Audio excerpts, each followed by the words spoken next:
after claims of the Chief Minister of Assam, Himanta Biswa Sarma, that Mukroh village in East Jaintia Hills, falling within the jurisdiction of Assam, the Deputy Chief Minister of Meghalaya, Prestone Tynsong, publicly announced through the media on 13th March that the same is well within the state of Meghalaya. Mukroh is well within Meghalaya. It is very, very clear, and it is even till this moment under the possession of Meghalaya.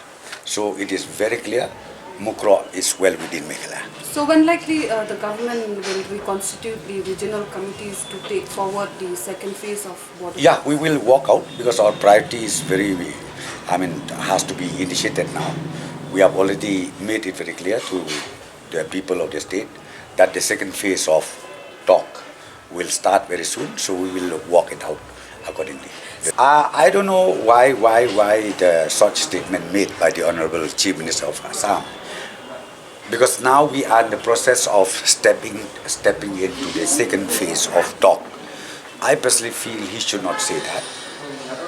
It is very unfortunate if he would have made the statement inside the house. But let me tell you one more thing, and very clearly, that Mukroh area falls under Meghalaya. Will you be registering a protest letter to Assam, sending a letter? Not necessarily, because the talk will start again. The talk will start again, so just wait for that.